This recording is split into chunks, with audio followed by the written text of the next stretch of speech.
এই যে শুনছো?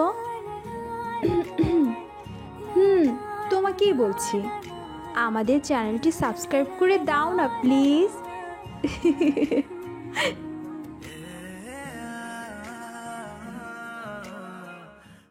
চাচি, চাচি, মা কেমন করছে? মনে হয় বুকের ব্যথাটা বেড়েছে। 10 বছরের সৈকতের মুখ থেকে তার মায়ের কথা শুনে তার ছোট চাচি মায়া বেগম বলল, সে কি, তোর মায়ের ওষুধ নেই বাড়িতে? ওষুধ তো শেষ হয়ে গেছে মায়ের। আমি চাচাকে বলছিলাম, চাচা এনে দিবে বলেছিল, কিন্তু নিয়ে আসেনি। ঠিক আছে, তুই তোর মায়ের কাছে গিয়ে বস আর আমাকে প্রেসক্রিপশনটা দে, আমি ওষুধ আনার ব্যবস্থা করছি। সৈকত রুম থেকে প্রেসক্রিপশনটা নিয়ে এসে তার চাচিকে তাদের রুমে দিতে যায়। আর তখন রুম থেকে তার চাচির মা মনোয়ারা বেগম আর চাচার মেয়ে নিধির কথা শুনতে পায়। তার চাচির মা মনোয়ারা বেগম বলছে, তুই একদম টাকা দিবি না মায়া। কোথা থেকে পাবি? তোর নিজের ছেলে মেয়ে আছে, তাদের ভবিষ্যৎ আছে, ওদের পিছনে অত খরচ করতে হবে না। আমি জামাইকে বারণ করে দেব। মায়া বেগম তার মা মনোয়ারা বেগমের কথা শুনে বলল, মা, তুমি কি সব উল্টোপাল্টা কথা বলছো? আমরা ছাড়া ওদের কে আছে বলো?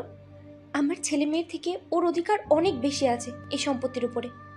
ওর বাবা মারা যাওয়ার পর চিন্তা করে ওর মা অসুস্থ হয়ে পড়েছে, ডাক্তার বলেছে ওর দিকে খেয়াল রাখতে।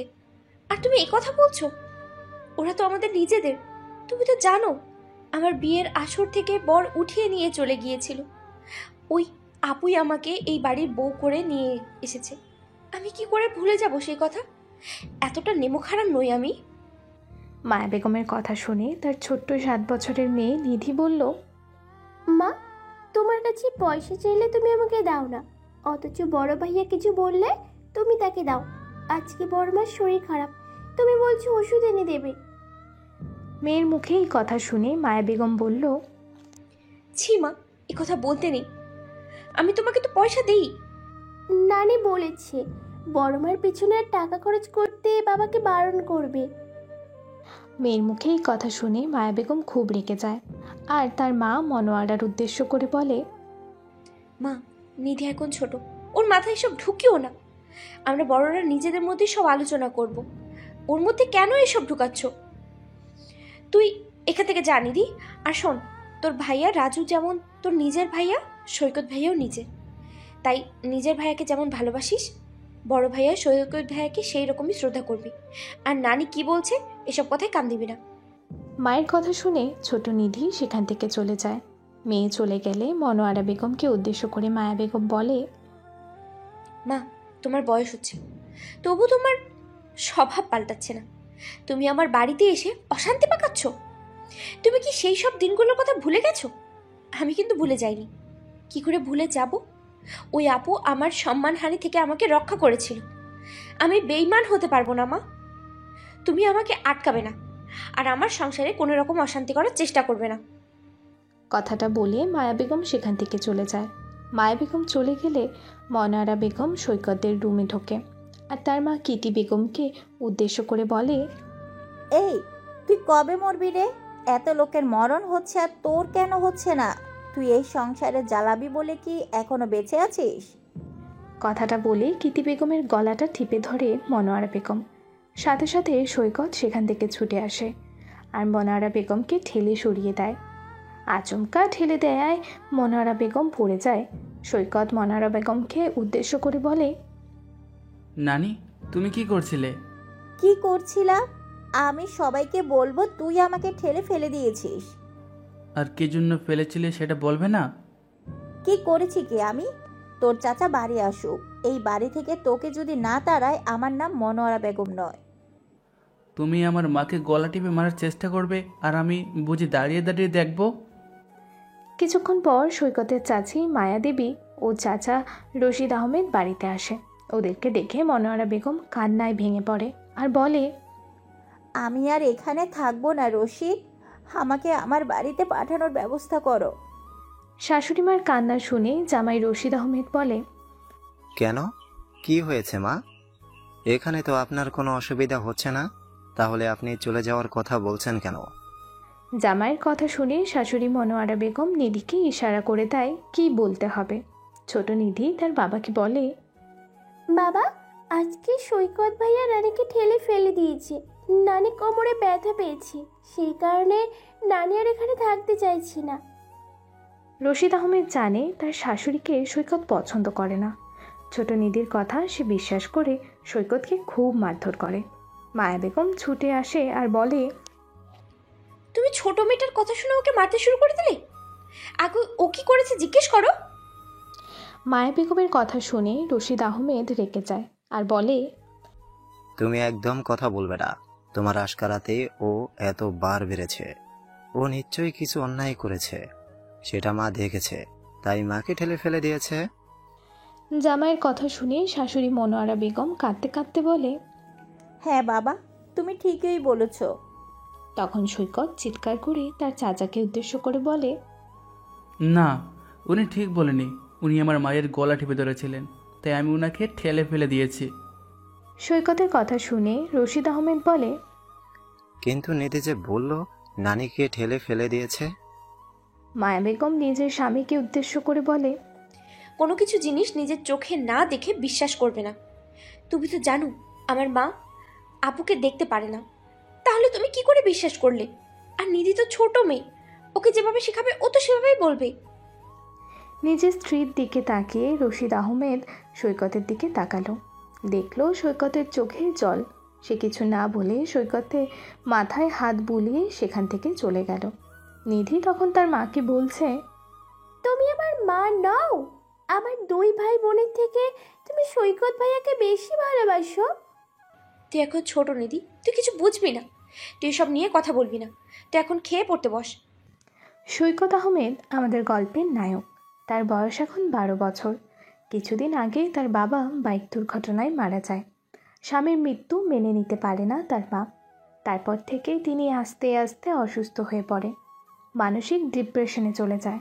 সারাদিন বিছানায় শুয়ে থাকে, তার মধ্যে হার্টের সমস্যাও দেখা দেয়। সৈকত আহমেদের বাবারা 2 ভাই ও 2 বোন। বোনেদের বিয়ে হয়ে গেছে। তার বাবা ফরজ আহমেদ ও চাচা রশিদ আহমেদ।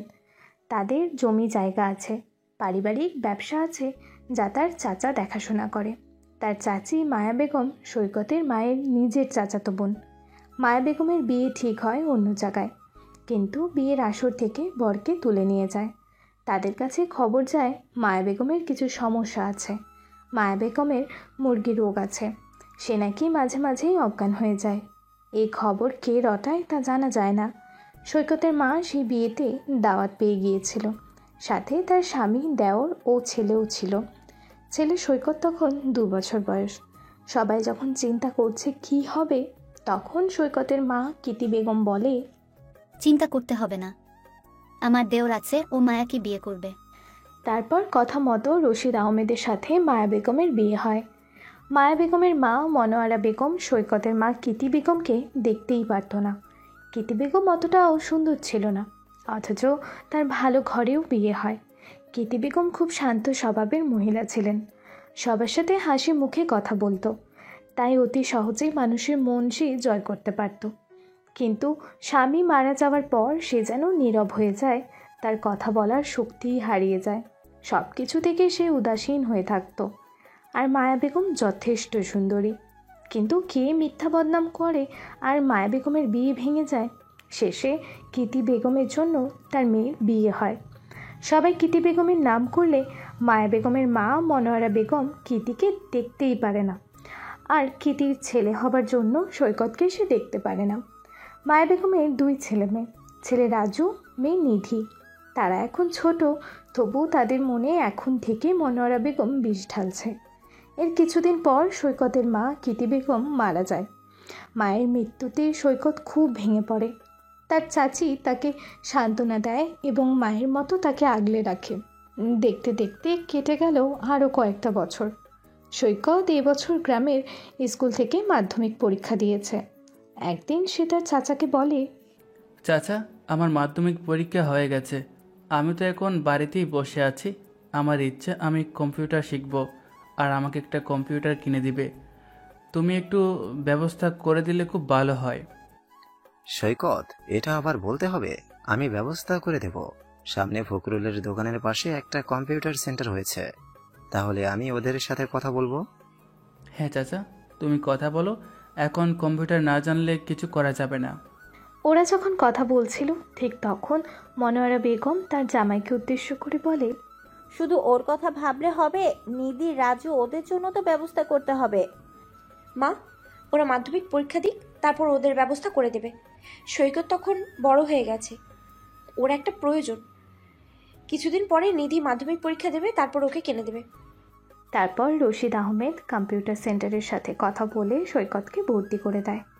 সৈকতকে তার চাচা বলে, আগে কম্পিউটারটা শেখ, কিছুদিন পর কম্পিউটার কিনে দেব। মনোয়ারা বেগমের এইভাবে সংসারের কথা বলাটা মায়া বেগম বা রশিদ আহমেদ কেউই পছন্দ করে না। মায়া বেগমের একটাই মাত্র ভাই, সে কর্মসূত্রে বিদেশে থাকে। সেই কারণে তার মা বাড়িতে একা থাকতে পারবে না বলে তার কাছে এনে রেখে দিয়েছে। কিন্তু তার সংসারে অযথা কথা বলা মায়া বেগমের পছন্দ নয়। একদিন রশিদ আহমেদ ও মায়া বেগম তার ননদের বাড়ি গিয়েছিল। সৈকতকে বলেছিল দোকানে গিয়ে একবার বসতে, ওদের হার্ডওয়্যারের দোকান আছে, ওটা ওদের পারিবারিক ব্যবসা। সৈকতের বাবা মারা যাওয়ার পর তার চাচা রশিদ আহমেদ ব্যবসাটা দেখাশোনা করে। তারপরের দিন সৈকত কম্পিউটার সেন্টারে পরীক্ষা থাকায় সে যায়নি, আর হিসেবের গণ্ডগোল থাকায় রশিদ আহমেদ তার কর্মচারীদের খুব বকাবকি করতে থাকে। আর মনোয়ারা বেগম জামাইকে বলে, শুধু শুধু কর্মচারীদের বকলে হবে, বাড়িতে একটা আধবুড়ো দামড়া হাতি আছে, শুয়ে বসে থেকে অন্ন ধ্বংস করছে আর কাজের কিছুই করছে না। মনোয়ারা বেগমের কথাটা শুনে সৈকতের খুব কষ্ট হয়। সে মুখে কিছু বলে না, নীরবে চোখের জল ফেলে। কিন্তু তার চাচাতো বোন নিধি বলে, আমি তোমাদের কত করে বললাম আমাকে একটি স্কুটি কিনে দাও, তা কিনে দিলে না। কিন্তু সৈকত যে বললো কম্পিউটার কিনে দিতে, সাথে সাথে কম্পিউটার কিনে দিলে। দেখতে তো পাচ্ছ সংসারে কিচ্ছু কাজ করছে না, বসে বসে টাকা পয়সা খরচ করছে। মেয়ের কথা শুনে মায়া বেগম রেগে যায় আর মেয়েকে বলে, তোর এখন কত বয়স, এর মধ্যে স্কুটি কিনবি? সাইকেলে চেপে স্কুলে যাস, স্কুটির কি দরকার শুনি? সৈকতের বেলায় দরকার আছে, প্রয়োজন আছে, আর আমার বেলায় নেই। তুই যা বুঝিস না তা নিয়ে কথা বলবি না। আগে বড় হ, নিজের ইনকাম কর, তারপর স্কুটি কিনবি। পরের টাকায় বিলাসিতা দেখাবি না। সৈকত বোধহয় নিজের টাকায় বিলাসিতা দেখাচ্ছে, ও তো কিছু করে না। ওকে 30,000 টাকা দিয়ে কম্পিউটার কিনে দিলে, আর আমি একটি স্কুটি চাইলাম, তোমার পয়সা জুটলো না? মায়া বেগম ছুটে এসে নিধির গালে চড় মারল আর ঝাঁঝালোভাবে বলল, কতবার বলবো, সৈকত বড় ভাই হয়, বড় ভাইকে সম্মান দিয়ে কথা বলতে হয়।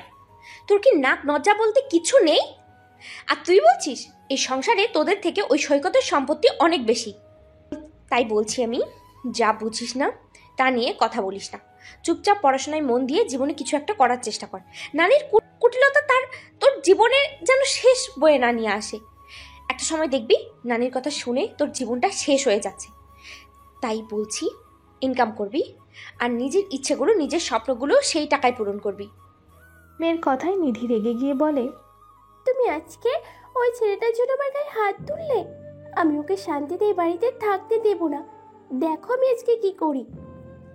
কথাটা বলে নিধি পায়ের জুতো খুলে সৈকতকে মারতে যায়, আর সাথে সাথে মায়া বেগম ছুটে তার হাতটা ধরে ফেলে আর হাতটা মুচকে দেয়। নিধি চিৎকার করে ওঠে, মায়া বেগমকে হাতটা ছেড়ে দেয়। দেখে হাতটা ফুলে গেছে।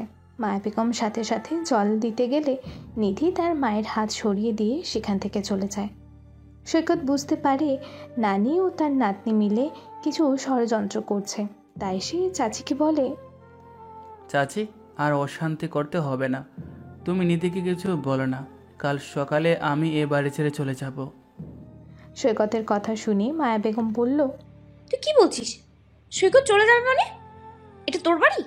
আর তুই কোথায় যাবি? সামনে বছর থেকে উচ্চ মাধ্যমিক পরীক্ষা দিবি, তারপর কলেজে পড়াশোনা করবি। তোর বাবা মার স্বপ্ন ছিল তুই অনেক বড় হবি, সমাজে প্রতিষ্ঠিত হবি, আর তুই বলছিস বাড়ি ছেড়ে চলে যাব? এই সংসারই তোরই তো সব কিছু।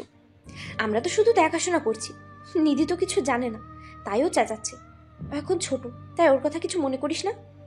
মায়া বেগমের কথাগুলো শোনার পর সৈকত বলল, আমি সবই জানি চাচি, তবুও আমি কারো বিরুদ্ধে কোনো অভিযোগ করব না। এই সম্পত্তি তোমরাই দেখাশোনা করো, আমি কাল সকালে চলে যাব। কোথায় যাবি তুই? ফারুক চাচাদের বাড়ি বসিরহাট? তুই জানিস ওদের বাড়ি বসিরহাটে কোথায়?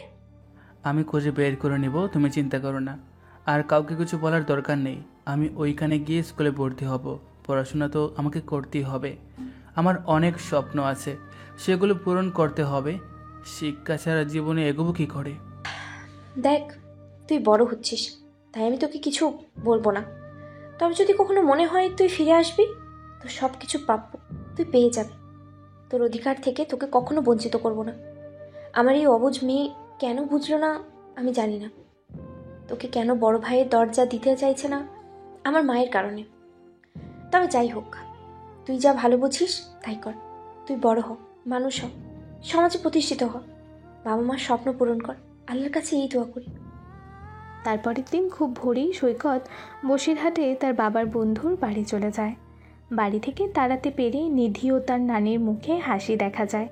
কিন্তু মায়া বেগম আর রশিদ আহমেদ খুব বিরক্ত হয় আর মেয়েকে বলে, তুই আজকে যে ভুল করেছিস এর শাস্তি একদিন তুই পাবি। মাথার উপরে বড় ভাইয়ের ছায়া কত দরকার তুই সেটা বুঝবি না। বড় ভাই হলো বাবার সমান। এমন একটা দিন আসবে তুই সেদিন কাঁদবি আর আফসোস করবি তুই কত ভুল করেছিস। আমি যদি না থাকি তুই এই কথাটা মনে রাখবি। মায়ের কথা শুনে নিধি হাসতে হাসতে বলে, কি হবে? কিচ্ছু হবে না, তোমার অভিশাপ লাগবে না। আর ওরকম বড় ভাই থাকার থেকে না থাকা অনেক ভালো। আমি ওকে সহ্য করতে পারতাম না। ওকে দেখলে আমার মাথার যন্ত্রণা হতো। ও আজকে চলে গেছে, আমার বুক থেকে একটা পাথর নেমে গেছে। এবার থেকে আমি শান্তিতে ঘুমাতে পারবো। আর তুমি বড় বড় জ্ঞান দেবে না আমার সামনে। আমি করেছি, বেশ করেছি। ও যেন ফিরে আর না আসে। ও যদি ফিরে আসে, এবার আমি মিথ্যে বদনাম দিয়ে ওর নামে থানায় অভিযোগ করব। বুঝতে পেরেছো আমার কথা? মেয়ের কথা শুনে মায়া বেগম কিছু বলে না। সে ভেতরে একটা আক্ষেপ প্রকাশ করলো আর মনে মনে বলল, আমার মেয়েটাকে ক্ষমা করে দাও, আর সৈকত যেন ভালো থাকে। ওকে তুমি সকল বিপদ থেকে রক্ষা করবে। খুব সকালে সৈকতকে ফারুক চাচার বাড়িতে দেখে চাচা একটু অবাক হয়ে যায় আর বলে, কি রে তুই এখানে, আর এত সকালে কোনো খবর না দিয়ে? তোমার কাছে একটা দরকার এসেছি চাচা। হ্যাঁ বল, কি দরকার?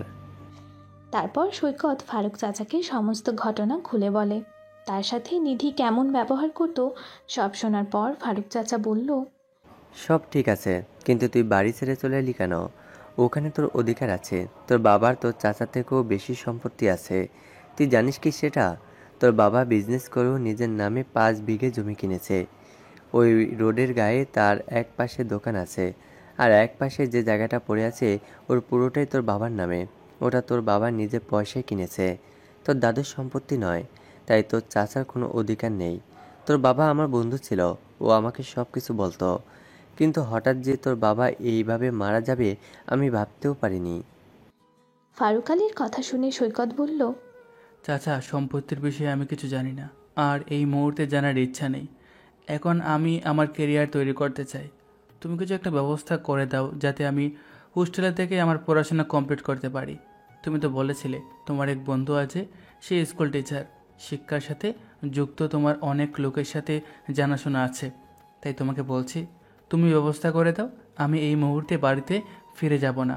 অশান্তির মধ্যে আমার ভালো লাগছে না।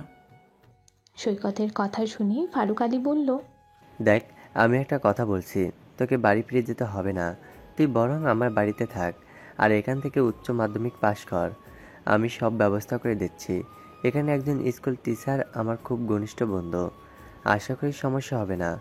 তারপর তুই যখন কলেজে ভর্তি হবি তখন কোনো হোস্টেল থেকে তোর ব্যবস্থা করে দেওয়া হবে।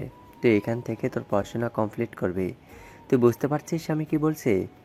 হ্যাঁ চাচা, আমি বুঝতে পেরেছি। চাচা, আমার পড়াশোনা খরচ তোমাকেও দিতে হবে না। তুমি তো জানো আমার বাবা যখন মারা গিয়েছিল রোড অ্যাক্সিডেন্টে, তখন আমার বাবার বিমার নমিনি ছিল আমার মার নামে। তাই মা 5 লক্ষ টাকা পেয়েছিল, আর মা মারা যাওয়ার পর সেই টাকা এখন পুরোটাই আমার নামে। আমি ওই টাকা থেকে পড়াশোনা করব। তোমাকে খরচ দিতে হবে না, শুধু একটা আশ্রয় দাও, আমি যেখানে নিরাপদে থাকতে পারি। ঠিক আছে, তাই হবে। তুই এখন থেকে পড়াশোনা করবি। এই বাড়িতে কাউকে কিছু বলার তোর দরকার নেই। আর তুই জানিস তো আমার 2 মেয়ে, ওরা যদি তোকে কিছু বলে তুই কিছু মনে করবি না। সৈকত তারপর থেকেই ফারুক আলীর বাড়িতে থাকে, কিন্তু ফারুক আলীর 2 মেয়ে সৈকতকে দেখতে পারে না। বড় মেয়ে মিতালি আর ছোট মেয়ে চৈতালি দুজনেই সৈকতকে যেন চোখের বিষ। সৈকতকে দেখে তার বড় মেয়ে মিতালি বলল, বাবা, এই আপদটা কি কোথা থেকে চোটালে? মেয়ের কথা শুনে বিরক্ত হয় ফারুক চাচা। সে বলে, তুই কি সব উল্টোপাল্টা কথা বলছিস? তুই জানিস না সৈকতকে? আবার জেনে কি হবে, আগে বলো কেন আমাদের বাড়িতে এসেছে? এসেছে মানে ও এখানে থাকবে, এখান থেকে পড়াশোনা করবে আর এখান থেকে উচ্চ মাধ্যমিক পরীক্ষা দেবে। কিন্তু কেন, ওর কি বাড়ি নেই? বাড়ি আছে, কিন্তু ওর বাবা মা নেই। ওর বাড়ি থেকে পড়াশোনা অসুবিধা হচ্ছিল, তাই এখান থেকে পড়াশোনা করবে। তুমি কি অনাথ আশ্রম খুলেছো যে অনাথ ছেলে মেয়েরা এখান থেকে পড়াশোনা করবে? যদি বলো তাহলে আমার হাতে কিছু অনাথ ছেলে মেয়ে আছে, তাদের থাকার এখানে ব্যবস্থা করে দিই। তুই বড্ড বাজে বকিস মিতালি। সৈকত আমার বন্ধুর ছেলে, শুধু বন্ধু নয়, ওর বাবা আমার ছোট ভাই ছিল। ওদের সাথে আমাদের পারিবারিক সম্পর্ক আছে, তাই অযথা অশান্তি করিস না। বাবার কথায় মিতালি একটু বিরক্ত হয়। সে কিছু না বলে সেখান থেকে চলে যায়। আর চৈতালির সাথে পরামর্শ করতে থাকে কিভাবে সৈকতের ক্ষতি করবে। সৈকত বুঝতে পারে, কিন্তু তবু কিছু বলে না। তাকে উচ্চ মাধ্যমিক পরীক্ষা এখান থেকেই দিতে হবে। মিতালির বয়স এখন 20 বছর আর চৈতালি 17 বছর। মিতালি সৈকতের থেকে 2 বছরের বড় আর চৈতালি সৈকতের থেকে 1 বছরের ছোট।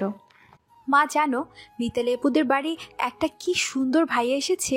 ওই ভাইয়া নাকি ওদের বাড়িতে থাকবে। রান্নাঘরে সবজি কাটায় ব্যস্ত ছিল আদিরা বেগম। মেয়ের কথায় সে মেয়েকে বলে, তোকে কে বলল যে ছেলেটা থাকবে এখানে? আমি ওদের বাড়ি পড়তে গিয়েছিলাম, ওরা সবাই আলোচনা করছিল। আমি শুনেছি মিতালি আপু চৈতালি আপুর সাথে কী সব পরামর্শ করছিল, যে যেইভাবেই হোক ছেলেটাকে বাবার চোখে খারাপ করতেই হবে। আমি কথাটা শুনেছি, তাই তোমাকে বললাম। মেয়ের কথায় আদিরা বেগম কিছু বুঝতে পারল না। সে নিজের কাজে মন দিল। ঝুমুর হলো আমাদের এই গল্পের নায়িকা। তার বয়স এই সবেই 10 বছর। সে ক্লাস 4-এ পড়ে আর মিতালির কাছে সে প্রাইভেট পড়তে যায়। আজ সকালে ঝুমুর পড়তে গিয়েছিল, তখনই মিতালি আর চৈতালি সৈকতের বিষয়ে কথা বলছিল। সেটাই ও শুনেছে আর তার মাকে বলেছিল। ঝুমুরের বাবা একটা প্রাইভেট কোম্পানিতে কাজ করে। ওরা মিতালিদের পাশের বাড়িতেই ভাড়া থাকে। ঝুমুরের একটা ছোট ভাই আছে, সে ক্লাস 2-এ পড়ে। একদিন ঝুমুর পড়তে গিয়েছিল আর মিতালি ঝুমুরকে আর ওর সাথে 3টে বাচ্চাকে পড়াচ্ছিল। হঠাৎ মিতালি একটা অঙ্ক ভুল করিয়েছিল। সেই কারণেই ঝুমুর মিতালিকে বলেছিল, আপু, আপনি এই অঙ্কটা আমাদের ভুল করিয়েছেন। পরীক্ষা অঙ্কটা পড়েছিল, আমি খাতায় করে নিয়েছিলাম, কিন্তু স্যার অঙ্কটা কেটে দিয়েছে, বলেছে ভুল হয়েছে। আমি বলেছি আমাদের ম্যাডাম করিয়েছে।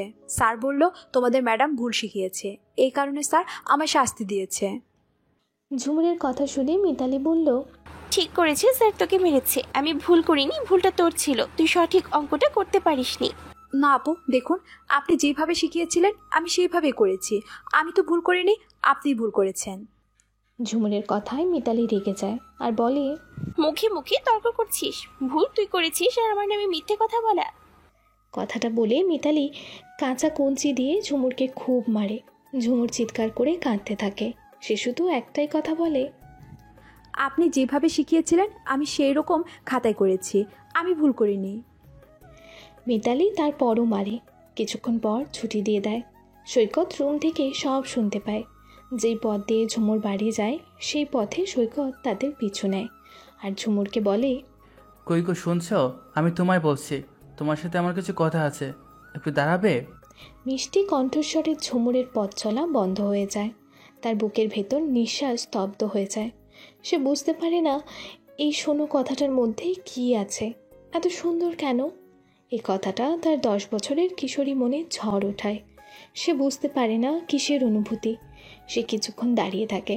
সৈকত এসে বলে, তোমার নাম তো ঝুমুর চৌধুরী। মিতালি যে খাতাতে তোমাকে অঙ্কটা করে দিয়েছিল সেই খাতাটা একবার বের করো। সৈকতের কথা ঝুমুর কিছু বুঝতে পারে না।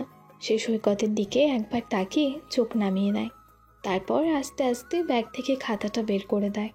সৈকত তখন বলে, তোমার অঙ্কের বইটা বার করো। অঙ্কের বই বলতেই ঝুমুর সৈকতের দিকে তাকায় আর খুব ধীরে কণ্ঠে বলে, অঙ্কের বই নিয়ে কি করবেন? অঙ্কটা আমি মিলাবো। মিতালি যেভাবে অঙ্কটা করে দিয়েছে আর তুমি খাতা যেভাবে করেছো আমি সেটা দেখব তুমি ভুল করেছো কিনা। মিতালি ভুল শিখিয়েছে। না, আপনাকে কিছু করতে হবে না। মিতালি আপু জানতে পারলে আমাকে বকাবকি করবে, আমাকে আরও মারবে। আমার মার খেতে ভালো লাগে না। দেখুন আমার হাতে কত মেরেছে, আমার হাতটা ফুলে গেছে, কি ব্যথা। মিতালি আপু আবার মায়ের কাছে মিথ্যা অভিযোগ করবে, বলবে আমি নাকি পড়াশোনা করি না। কিন্তু ও যেভাবে পড়ায় আমি সেভাবে পড়ি, আর আমি পরীক্ষা খাতায় সেভাবে লিখি। কিন্তু মিতালি আপু বুঝতে পারে না, আপু নিজেই অঙ্কটা ভুল করে দিয়েছে। আমার কি দোষ বলুন? ঝুমুরের কথা শুনে সৈকত বলল, সে কারণেই তো বলছি বইটা আমায় দাও, আর আমি দেখছি তুমি যে পরীক্ষা দিয়েছো সেই খাতাটা বের করো। আর তোমার মিতালি আপু যে খাতায় অঙ্কটা করিয়ে দিয়েছে তুমি সেটাও আমাকে দেখাও। তাহলে আমি বলে দিব ভুল কার ছিল, তোমার না তোমার মিতালি আপুর, না পরীক্ষার স্যার ওই ভুল করে তোমাকে নাম্বার দেয়নি। সৈকতের কথায় ঝুমুর কি বুঝলো কে জানে। সে একে একে তার পরীক্ষার খাতা, অঙ্কের বই, মিতালির করে দেয়া অঙ্ক স্যার যেভাবে কেটে দিয়েছে সব কিছু সৈকতকে দেখালো। সব দেখে সৈকত বলল, ঝুমুর, অঙ্কটা তোমার মিতালি আপু ভুল করেছে। তুমি তোমার মিতালি আপু যেভাবে খাতায় করেছিল তুমি তাই করেছো। তোমার স্যার ঠিকই বলেছে অঙ্কটা ভুল হয়েছে। এই খাতাগুলো এখন আমার কাছে থাক, আমি তোমার স্যারের সাথে কথা বলবো। তোমাকে আজকে খুব মেরেছে আমি বুঝতে পারছি, তাই দ্বিতীয় দিনে আর যাতে তোমাকে মার খেতে না হয় তার ব্যবস্থা করব। তোমার মিতালি আপু অন্যায় করেছে। কিন্তু ভাইয়া যদি মিতালি আপু জেনে যায় তাহলে আমাকে আবার বকাবকি করবে, আমাকে আবার মারবে। তোমাকে কেউ মারবে না আর বকবেও না, আমি দায়িত্ব নিলাম। তুমি এখন নিশ্চিন্তে বাড়ি যাও। সৈকত ঝুমুরদের স্কুলে যায়। ঝুমুর ক্লাস 4-এ পড়ে। সৈকত গিয়ে ঝুমুরের অঙ্কের টিচার নিজামের সাথে দেখা করে আর বলে, আপনি কি নিজাম সরকার, ঝুমুরের স্কুলের অঙ্কের টিচার? সৈকতের কথায় নিজাম সৈকতকে আপাদমস্তক দেখে, তারপর বলে, হ্যাঁ, আমি নিজাম সরকার। ঝুমুর আমার ছাত্রী।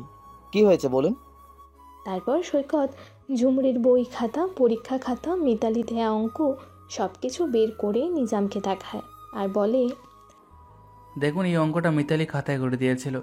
মিতালি হলো ঝুমুরের প্রাইভেট টিচার, পুরো অঙ্কটাই ভুল শিখিয়েছে, এতে ঝুমুরের কোনো দোষ নেই। ঝুমুর মিতালির করা অঙ্কটা পরীক্ষার খাতায় করেছিল, আর এতে আপনার কোনো দোষ দেখতে পাচ্ছি না, কারণ অঙ্কটা ভুল করেছে তাই আপনি 0 বসিয়ে দিয়েছেন। কিন্তু আপনি ঝুমুরকে খুব মেরেছেন, আর সেই কথাটা ঝুমুর গিয়ে মিতালিকে বলেছিল, আর মিতালিও ঝুমুরকে খুব মেরেছে। ছোটো মেয়েটাও কি দোষ করলো জানি না, এবার বাড়িতে গেলে ওর মাও মারবে, তাই বেচারি খুব চিন্তায় পড়ে গেছে। আমি মিতালিদের বাড়িতে থাকি, আমি বিষয়টা দেখে ঝুমুরের সাথে কথা বললাম। ঝুমুর খুব কান্নাকাটি করছিল, ও কাঁথা দিতে চাইছিল না, আমি জোর করে নিলাম। দেখলাম মিতালি সত্যি অঙ্কটা ভুল শিখিয়েছে, তাই আপনাকে বলছি আপনি মিতালির সাথে কথা বলবেন। আমি যদি কিছু বলতে চাই আমাকে উল্টাপাল্টা কথা বলবে। আপনি তো জানেন মিতালি কী রকম মেয়ে, তাই বলছি ঝুমুরকে বকাবকি করবেন না, ও ছোটো একটা নিষ্পাপ মেয়ে, এখানে ওর কোনো দোষ নেই। আপনি মিতালিকে বলবেন অঙ্ক করার সময় ও যেন সতর্ক থাকে। বাচ্চাদের কিছু শেখাতে গেলে সেটা যেন দায়িত্ব সহকারে শেখায়, যদি না পারে ওকে পড়াতে বারণ করে দেবেন। বাচ্চাদের যেন ভুল না শেখায়, এভাবে যেন মারধর না করে। ওর মনে এখন আতঙ্ক সৃষ্টি হয়েছে, ও ভয় পাচ্ছে, বুঝতে পারছেন তো ওই ছোটো মেয়ে। আপনি স্কুলের শিক্ষক, তাই আমি অনুরোধ করলাম, আর আমার নাম মিতালিকে বলবেন না। সৈকতের মুখ থেকে সব শুনে নিজাম সরকার বলল, আমি শুনেছি মিতালি আপনাকে নিয়ে কিছু কথা বলেছে। আপনি সায়েন্সে খুব ভালো, সায়েন্স নিয়ে পড়েছেন, ম্যাথমেটিক্স অনার্স করার ইচ্ছে আছে, এটাও শুনেছি। ঠিক আছে, আমি মিতালির সাথে কথা বলবো, আর আপনার নাম কখনোই আসবে না। মিতালিকে উচিত শিক্ষা দেওয়া দরকার আছে। বাচ্চাদের পড়াশোনার ব্যাপারে ওকে আরও সিরিয়াস হতে হবে। শুধু টাকার জন্য পড়ালে হবে না, কিছু দায়িত্বই থাকে। তাই পরবর্তীকালে ওর যাতে ভুল না হয় সেটা আমি অবশ্যই দেখব।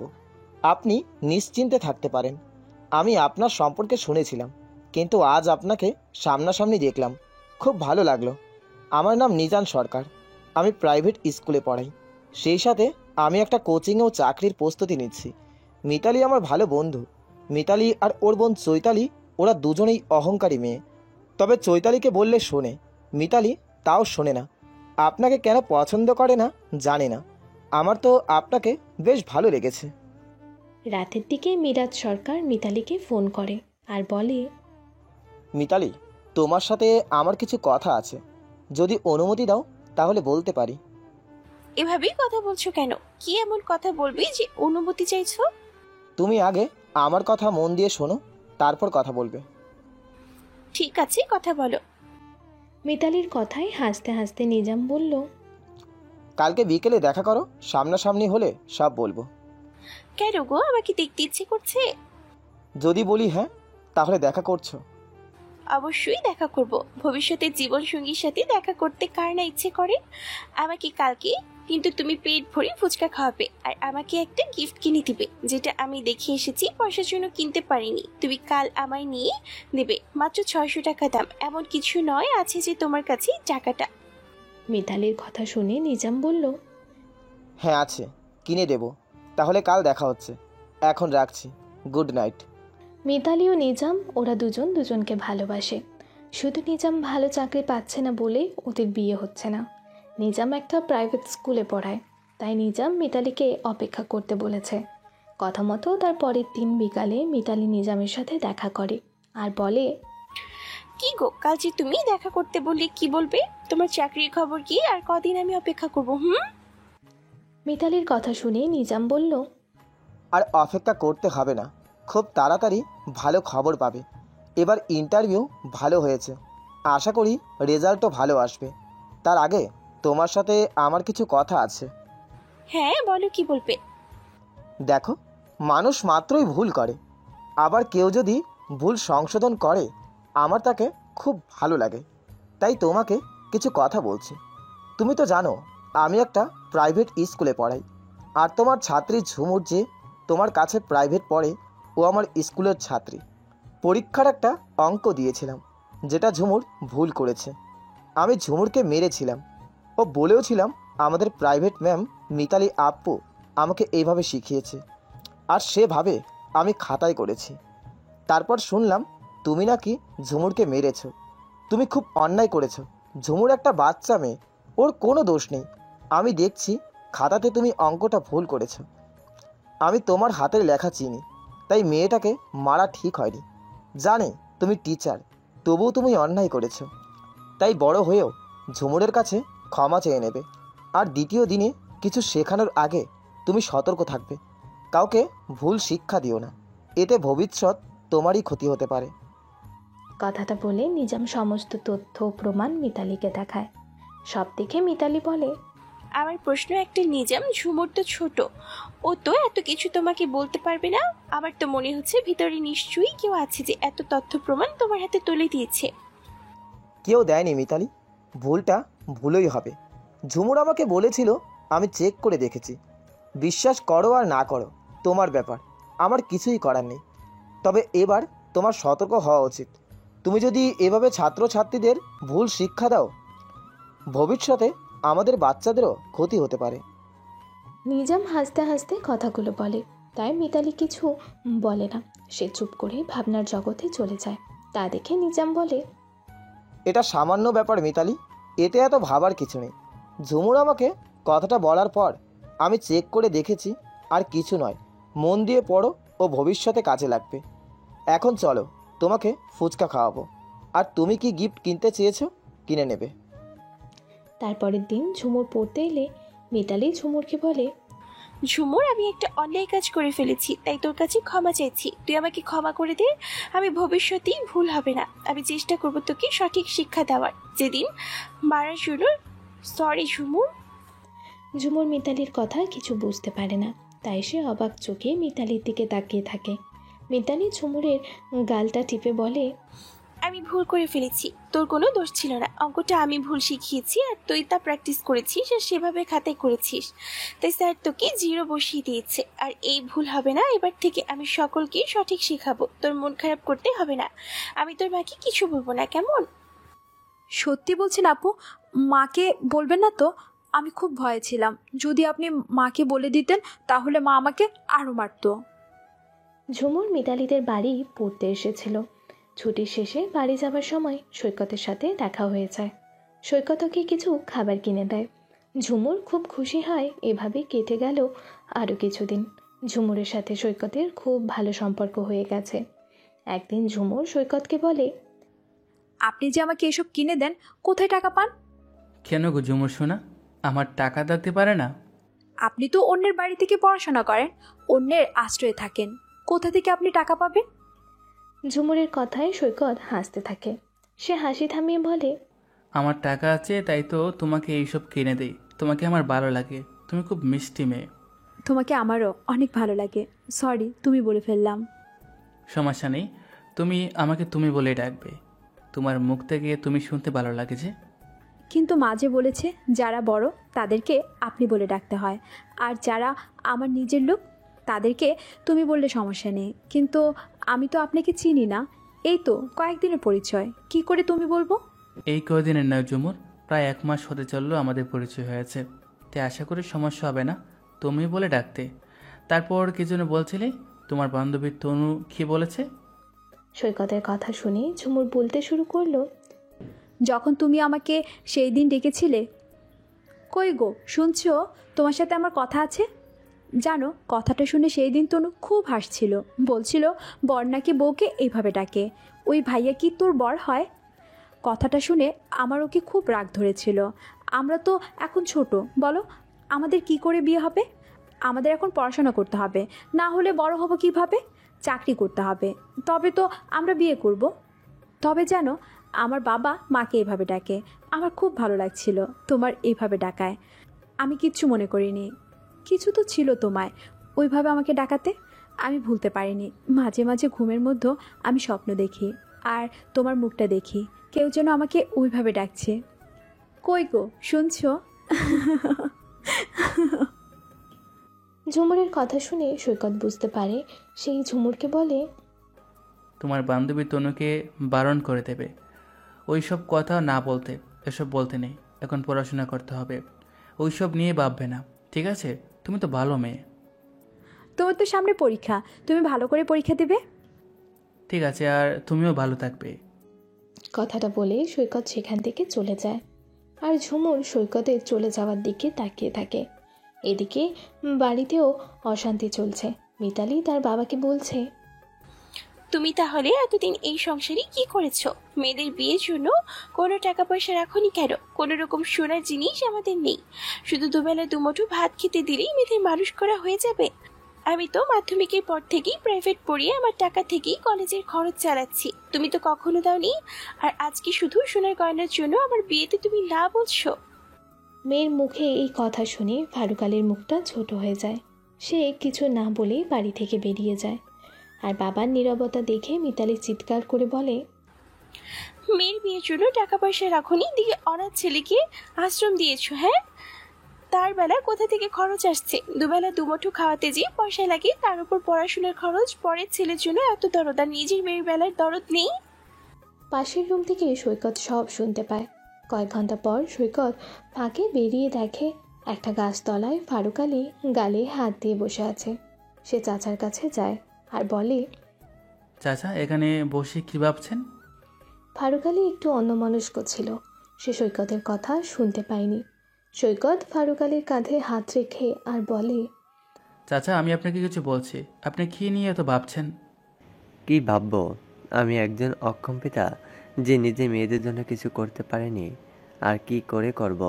আমাদের তো আর তোদের মতো সম্পত্তি নেই খেটে খাওয়া। একটা প্রাইভেট কোম্পানিতে কাজ করতাম, কত মাইনে পেতাম, সেই টাকায় 4টা পেট কি করে চালাবো? সব কিছু খরচ করে, তাই মেয়েদের জন্য কিছু রাখতে পারিনি। আজ তাই তো মিতালি আমাকে এই কথা বলল। চাচা, আমি বুঝতে পারছি না মিতালি কেন হঠাৎ আপনাকে এই কথা বলল। সৈকতের কথা শুনে ফারুক আলী বলল, কি আর বলবো, নিজাম সরকারকে তো চিনিসই, ও এখন একটা চাকরি পেয়ে গেছে। আমার মেয়ে মিতালির সাথে ওর দীর্ঘদিনের একটা সম্পর্ক রয়েছে। ওরা দুজন দুজনকে ভালোবাসে, বিয়ে করতে চায়। নিজামের মা মিতালিকে সভরি সোনা দিয়ে সাজিয়ে দিতে বলেছে, কিন্তু আমি আমার মেয়েদের জন্য কিছু করিনি। এই ভরি সোনা কি করে দেব? এত সোনার দাম আমি কোথায় থেকে টাকা পাবো? মিতালি বাড়ি অশান্তি করছে, আমি বুঝতে পারছি না কি করব। ফারুক আলীর কথা শুনে সৈকত বলল, চাচা, আমি একটা কথা বলবো, আপনি রাখবেন? কি কথা বাবা? আমি আপনাকে টাকা দিচ্ছি, এই টাকায় আপনি মিতালিকে গয়না করিয়ে দেন আর ওর বিয়ের আয়োজন করুন। কি বলছিস তুই? ওই টাকার উপর কেবলমাত্র তোর অধিকার আছে। তোর বাবা অনেক কষ্ট করে এই টাকা রেখেছে, যা তোর বাবার মৃত্যুর পর তোর মা পায়, তোর মায়ের মৃত্যুর পর তোর নামে হয়।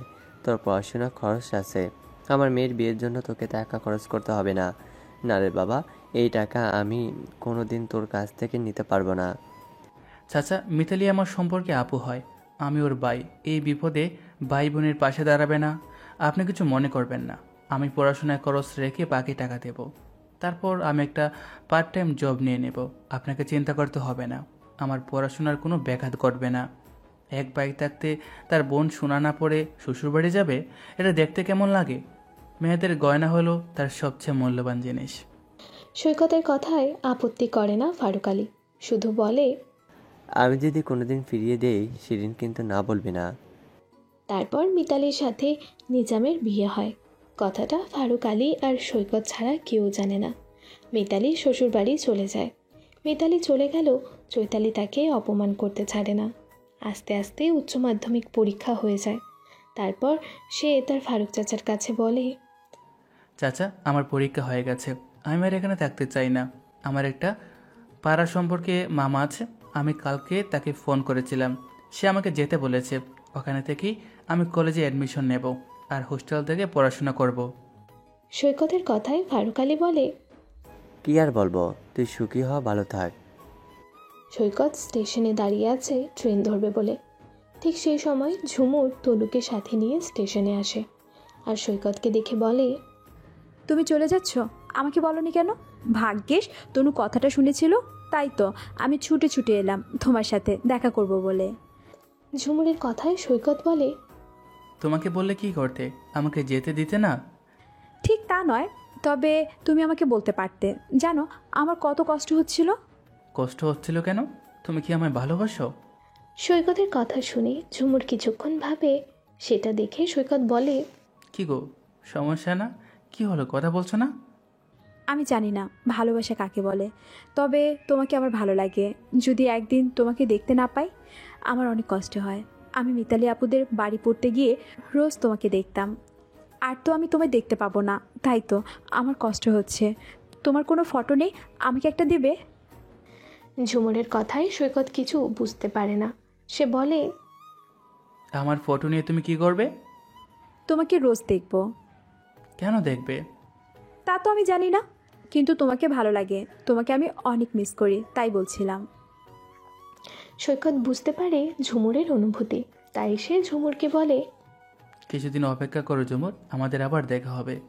আমি তো পড়াশোনা করতে যাচ্ছি, আর তুমিও পড়াশোনা করো। আর তোমাকে আমি আমার ফোন নাম্বারটা দিয়ে যাচ্ছি, যখন তোমার মন কেমন করবে তখন তুমি আমাকে ফোন করবে। আমার তো এখন ফটো তোলা নেই, তাই আমি তোমায় দিতে পারছি না, কেমন? সৈকতের কথায় ঝুমুর কিছুক্ষণ ভাবল, তারপর বলল, জানো আমার কিন্তু ফোন নেই, আর ফোনে হাত দিলে মা বকে, তাই আমি তোমাকে কি করে ফোন করব? সেটা তো একটা বিষয়, তাহলে কি করা যাবে ঝুমুর শোনা? আমি কি করে বলবো? তুমি আমার চেয়ে কত বড়, তুমি বলো আমি কি করে তোমার সাথে কথা বলবো? ঝুমুর একটা সরল সাদাসিধে মেয়ে। সৈকতে অনেক দিন আগে ঝুমুরকে ভালো লেগে গেছে, কিন্তু এখন এসব নিয়ে ভাবলে হবে না। আগে স্বপ্নগুলোকে পূরণ করতে হবে, নিজের ক্যারিয়ার দিকে প্রকাশ করতে হবে। আর এই মেয়েটার বড় হওয়ার জন্য অপেক্ষাও তো করতে হবে। বড্ড সহজ সরল মেয়েটা। সৈকত কিছুক্ষণ ঝুমুরের নিষ্পাপ মুখের দিকে তাকিয়ে রইল, তারপর বলল, ঝুমুর শোনা, তুমি ফোন করতে পারো তো? পারি তো। আমি একটা জিনিস দেবো তোমাকে, তুমি কিন্তু কাউকে বলবে না। তোমার বন্ধু হলে বলবে না, তাহলে আমি তোমায় দেবো না। আগে তোমাকে প্রমিস করতে হবে। প্রমিস করছি কাউকে বলবো না। তনু তো অনেক দূরে দাঁড়িয়ে আছে, ও তো আমাদের কথা শুনতে পাচ্ছে না। কি দিবে তুমি আমায়? তোমাকে ছোট্ট একটা ফোন কিনে দেবো, তুমি সেই ফোন থেকে আমাকে ফোন করবে। প্রতিদিন করলে হবে না, সপ্তাহে একদিন, আর সেটা হলো রবিবার। ওই দিন তো ছুটির দিন, ওই দিন তুমি আমাকে ফোন করবে। তোমার কোনো অসুবিধা আছে যদি আমি ফোন কিনে দিই তোমায়? কিন্তু মা তো সব জেনে যাবে, আমি ফোনটা লুকিয়ে কোথায় রাখবো? যদি জানতে পারে আমাকে বকাবকি করে, তার চেয়ে তোমাকে ফোন কিনে দিতে হবে না। তুমি নাম্বারটা দাও, যদি কখনো সুযোগ পাই লুকিয়ে লুকিয়ে আমি তোমায় ফোন করব। ঝুমুরের কথা শুনে সৈকত হাসে। তারপর সে বলে, ঠিক আছে ঝুমুর সোনা, এই নাও আমার নাম্বার। এটা কিন্তু হারিয়ে ফেলবে না। এটা যদি হারিয়ে ফেলো তাহলে আর আমার সাথে কথা বলতে পারবে না। না না, হারিয়ে ফেলবো না। আমি এমন জায়গায় লুকিয়ে রাখবো যাতে কেউ খুঁজে না পায়, শুধু আমি জানবো। জানো তো, আমার ভাইটা খুব দুষ্ট।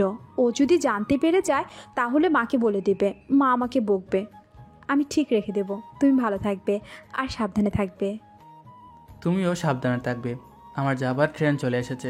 তুমি আর এখানে দাঁড়াবে না, সোজা বাড়ি চলে যাবে। শোনো। ঝুমুরের কথা শুনে সৈকত চোখের ইশারা করে কি জানতে চায়। ঝুমুর বলে, একবার ওইভাবে ডাকো আমাকে, আমার শুনতে ভালো লাগে। ঝুমুরের কথা সৈকত বুঝতে পারে। সে বলে, পিচ্ছি, তোমাকে আমি সারা জীবন ওইভাবেই ডাকবো, শুধু একটু অপেক্ষা করো। কই গো, শুনছো? সৈকত শহরে চলে যায় পড়াশোনা করতে। ঝুমুর কিন্তু ফোন করে না। সৈকত অপেক্ষা করে থাকে, কিন্তু ঝুমুরের ফোন আসে না। নানা কাজে সৈকত ব্যস্ত হয়ে যায়।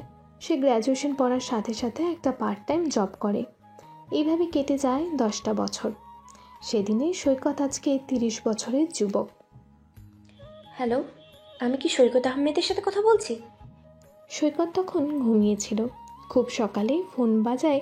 সে ঘুমো ঘুমো চোখে ফোনটা রিসিভ করে, কিন্তু ওপাশ থেকে তার পরিচিত কণ্ঠস্বর শুনতে পায়, কিন্তু সে মনে করতে পারে না। তারপর সে বলে, হ্যাঁ, আমি সৈকত কথা বলছি। আপনি কে বলছেন? সৈকতের কথা শুনে তার চাচি মায়া বেগম কাঁদতে থাকে আর বলে, সৈকত, আমাকে চিনতে পারছিস না? আমি তোর চাচি মায়া বেগম। সেই যে অভিমান করে বাড়ি ছেড়ে চলে গেলি, আর তো ফিরে এলি না। তুই জানিস আমার উপরে কত ঝড় চলে গেছে। তুই ফিরে আয় না বাবা। তোর চাচা 2 দিন আগে মারা গেছে। নিধি কোথায় হারিয়ে গেছে। মেয়ের শোক সামলাতে না পেরে তোর চাচা মারা যায়, আর তোর ভাই রাজু খারাপ ছেলেদের সাথে মিশে বখাটে হয়ে গেছে। একমাত্র তুই আমাদের ভরসা। তুই এই বংশের উপযুক্ত উত্তরাধিকারী। তুই ফিরে আয় বাবা। এই সম্পত্তিকে দেখাশোনা করবে। আমি এর ভার সহ্য করতে পারবো না। তোর বাবা অনেক কষ্ট করে এই সম্পত্তি তৈরি করেছে। তোর চাচা সে তার মতো করে বাঁচিয়ে রেখেছে, কিন্তু আর মনে হচ্ছে না পারবো। তুই ফিরে আয় বাবা। চাচির কথা শুনে সৈকতের ঘুম ছুটে যায়। সে চাচিকে বলে, চাচি, নিধি কোথায় হারিয়ে গেছে? আর চাচা নেই? আমি জানি না বাবা। তুই ফিরে আয়। তুই তোর বোনের খোঁজ কর। তোর ভাইকে স্বাভাবিক জীবনে তুই ফিরিয়ে আন। তোর চাচা তো চলে গেল, এবার আমার পালা। আমি আর বাঁচতে চাই না। আমার মনের উপর দিয়ে এত ঝড় যাচ্ছে, আমি যে সইতে পারছি না। চোখের সামনে তোর বাবাকে মুহূর্তে দেখলাম। তোর মাও চলে গেল। তোর চাচা সেও আমাকে ফাঁকি দিয়ে চলে গেল। আর আমার মেয়েটা কোথায় হারিয়ে গেল। আর আমার ছেলে, সে তো এখন গুন্ডা হয়ে গেছে। সংসারে কিচ্ছু কাজ করে না, সব কিছু উড়িয়ে দিচ্ছে। আর তোকে আমি কি বলবো? তুই শুধু ফিরে আয় বাবা। চাচির আহ্বানে সৈকত আর না করতে পারে না। সে চাচিকে আশ্বস্ত করে বলে, 1 সপ্তাহ পর আমি বাড়ি যাচ্ছি, তুমি চিন্তা করবে না চাচা। তুই ফিরে আয় বাবা, আমি আর কিচ্ছু চাই না। 1 সপ্তাহ পর সৈকত বাড়ি যায়। দীর্ঘদিন পর সৈকতকে মায়া বেগম দেখে, আর দেখেই সৈকতকে ধরে কাঁদতে থাকে আর বলে, বাবা, তুই এসেছিস। তোর চাচা ইদানিং তোর কথা খুব বলতো। মাথার উপরে বড় ভাই থাকলে ছোট বোন যে কতটা নিরাপদে থাকতে পারে, নিধি সেটা বুঝলো না। নিধি অমানুষের মতো কাজ করলো। সে তার বড় ভাইকে বাড়ি থেকে তাড়িয়ে দিল। ওই মেয়ে ভালো হবে না, তুমি দেখবে বাবা। চাচি, তুমি আর কান্নাকাটি করবে না। আমি তো ফিরে এসেছি, এবার সব ঠিক হয়ে যাবে। তুমি এবার বলবে নিধি কোথায় চলে গেছে। সৈকতের কথা শুনে তার চাচি মায়া বেগম বলল, নিধি একটা ছেলেকে ভালোবাসতো, তার নাম ইকবাল খান। তার বাবা রাজনীতি করে। এলাকায় তাদের দাপট আছে, সেটা আমি জানতাম না। আমাকে যখন বললো তোর চাচা যে নিধি ইকবালের সাথে মেলামেশা করছে, এলাকার সব লোক বলছে ছেলেটাকে ভালো নয়। ছেলেটা বিবাহিত, ওর বউ বাচ্চা আছে। ইকবাল ভালো নয়, সেই কারণে তার বউ বাচ্চা তার সাথে থাকে না। বউটা বাচ্চাকে নিয়ে বাপের বাড়িতে থাকে। আমি নিধিকে জিজ্ঞেস করলাম, সে বলল এসব মিথ্যে কথা। আমি তোর চাচাকে বললাম মেয়ে বড় হয়েছে, এবার বিয়ে দিতে হবে। কিন্তু যেদিন নিধিকে দেখতে আসবে ছেলের বাড়ির লোক, সেই রাত থেকেই নিধিকে খুঁজে পাওয়া যায়নি। তার পরিবর্তে একটা চিঠি ছিল, সেখানে লেখা ছিল, আমাকে খোঁজার চেষ্টা করবে না, আমি ইকবালের সাথে চলে যাচ্ছি। আমরা সবাই ইকবালদের বাড়িতে গেলাম, কিন্তু দেখলাম ইকবাল বাড়িতে আছে। ইকবাল বলল, আপনার মেয়ের সাথে আমার কোনো সম্পর্ক নেই, আপনি কেন এসেছেন আমাদের বাড়ি? ওরা তোর চাচাকে খুব অপমান করলো। ইকবাল তোর চাচাকে ঠেলে ফেলে দিল। এই ঘটনা তোর চাচার খুব আঘাত পায়। বাড়িতে এসে তার জ্বর হয়। জ্বরের মধ্যে 2 দিন খুব ভুলভাল বকতে থাকে, শুধু বলে। নিধি সৈকতের সাথে যেটা করেছিল ওটা ঠিক কাজ করেনি। সৈকত ওর বড় ভাই ছিল। মেয়েটার কি করে ভালো হবে? তুমি সৈকতকে ফোন করো, ওকে আসতে বলো, আর যেখান থেকে হোক বোনকে খুঁজে নিয়ে আসতে বলো। ও যতক্ষণ না ওর বোনকে ক্ষমা করবে, নিধির তত দিন ভালো হবে না। আমি বুঝতে পারিনি তোর চাচা এত তাড়াতাড়ি চলে যাবে। আমি তোকে খবর দেব কি তার আগেই তোর চাচা। কথাটা বলতে পারল না, তার আগেই মায়া বেগম কান্নায় ভেঙে পড়ল। চাচিকে সান্ত্বনা দিতে সৈকত বলল, চাচি, ইকবাল বলতে মনসুর খানের ছেলে? হ্যাঁ রে, ওর বড় ছেলে মনসুর খান রাজনীতি করে। আমাদের বাড়ি থেকে কিছুটা যেতে হবে ওদের বাড়ি।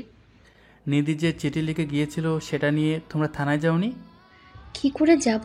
ইকবালের বাড়ি থেকে অপমান হয়ে ফিরে এসে তোর চাচা তো জ্বরে পড়লো, তারপর তোর চাচা চলে গেল। থানায় যাওয়ার সময় পেলাম কোথায়? আর থানায় গিয়ে কোনো লাভ হতো না। ওর বাবার থানায় কথায় তো আর থানার দারোগা উঠে বসে। আর রাজু, সে তো একটা অযোগ্য ছেলে। অযোগ্য, ভাইয়ের কোনো ক্ষমতা নেই। তুই বাবা তোর বোনকে খুঁজে নিয়ে আয় না। ও যে অন্যায় করেছে, আমি তার জন্য তোর কাছে ক্ষমা চাইছি। তুই ওকে ক্ষমা করে ওকে ভুল বুঝে ওর থেকে দূরে সরে যাস না।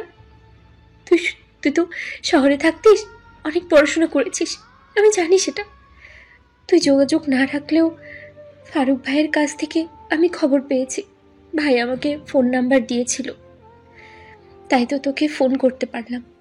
চাচি, রাজু কোথায়? ওর কথা আর বলিস না, ওর থাকা আর না থাকা সমান। তুমি রাজুকে আমার সাথে দেখা করতে বলবে, আর নিধি যে চিঠিটা দিয়ে গেছে তুমি সেটা আমাকে দেবে। তারপরের দিন সৈকত রাজুকে নিয়ে থানায় যায়। থানায় তখন ওসি সায়ন তালুকদার ডিউটিতে ছিল। সৈকত চিঠিটা ওসিকে দেখায় আর বলে, দেখুন, এই চিঠিটা আমার বোন লিখেছিল আরও 1 সপ্তাহ আগে।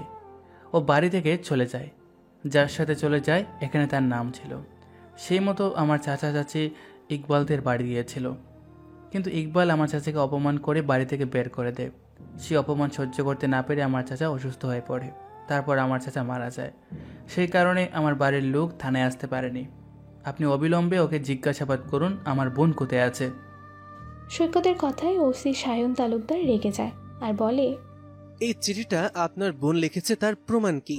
আর আপনি যে ইকবালের নামে মিথ্যা কথা বলছেন না, সেটা আমি বিশ্বাস করব কি করে?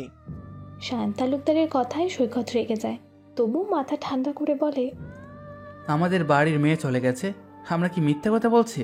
আমরা আরও খাতা দেখাচ্ছি, আপনি আমার বোনের হাতের লেখা চেক করুন। এখানে এসব কথা বললে হবে না, আমাদের অত সময় নেই। আপনার বোন কোনো ছেলের সাথে নিশ্চয়ই ভেগে গেছে, আর আপনি ইকবালের মতন ভালো একটা ছেলের নামে বদনাম করছেন। আপনার বোনের চরিত্রের দোষ আছে, ভালো করে খবর নিন।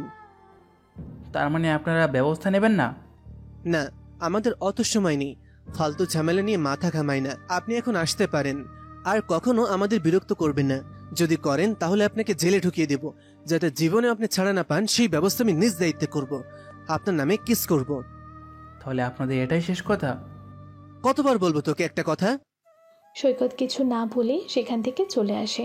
বাড়িতে এসে রাজু তার মাকে বলে, বেশ তো বলেছিলে সৈকত এসে গেছে, ওর নিশ্চয়ই কিছু ব্যবস্থা করবে, কিন্তু কি করলো? ঘোড়ার ডিম। ছেলের কথা কিছু বুঝতে না পেরে মায়া বেগম বলল, কি হয়েছে কি রাজু, কেন এই কথা বলছিস? আজকে জোর করে তুমি ভাইয়ের সাথে আমাকে থানায় পাঠালে, কিন্তু কি লাভ হলো বলো? থানার ওসি শাহিন তালুকদার ভাইয়ের কথা শুনলো না, ভাইকে অপমান করলো, বললো আপনার বোন কারোর সাথে নিশ্চয়ই পালিয়ে গেছে, চরিত্রহীন। আর আপনি একটা ভালো ছেলের নামে দোষ দিচ্ছেন। হাতের লেখাটা আপনার বোনের, তা কি প্রমাণ আছে? আরো কত কথা বললো, ভাইকে শেষমেশ ভাইয়া অপমানিত বোধ করায় আমাকে নিয়ে সেখান থেকে চলে এলো। তারপরের দিন থানার ওসি সায়ন তালুকদার তখন ডিউটিতেই ছিল। ইকবাল খান সায়নের সাথে আড্ডা দিচ্ছিল। ঠিক তখনই থানার সামনে ডিএমের গাড়ি আসে। ডিএম রাজেন ওমর শেখ সায়নকে বলে, মিস্টার সায়ন, এটা থানা না, আড্ডা দেওয়ার জায়গা। ঠিক তখনই সৈকত রাজুকে নিয়ে থানায় ঢোকে। রাজু আজকে আসতে চাইছিল না। সৈকত কিছুটা জোর করে ওকে এনেছে। সৈকতকে দেখে রাজেন ওমর শেখ বলে, গতকাল স্যার এসেছিল আপনার কাছে, আপনি নাকি কোনো কমপ্লেন জমা নেননি, তার উপর ওনাকে আপনি অপমান করেছেন। ডিএমের কথায় শান কি বলবে বুঝতে পারল না, তবু সে মিথ্যা কথা বলল। স্যার, উনি মিথ্যা কথা বলছেন, আমি ওনাকে চিনি না, আর উনি কালকে থানায় আসেননি। আপনাকে কেউ ভুল কথা বলেছে। দেখুন মিস্টার তালুকদার, আপনি কালকে ওনাকে কি কথা বলেছেন তার ভিডিও সব আমার কাছে আছে, আপনি দেখতে চান? আর স্যারকে এভাবে অপমান করার সাহস আপনি কোথা থেকে পেলেন? শায়ন তালুকদার বুঝতে পারছে না ডিএম সাহেব এই লোকটাকে কেন স্যার বলছে। সে মনে মনে ভাবছে, তাহলে এই লোকটা কি কোনো ভিআইপি লোক? তার মানে তার চাকরি গেল।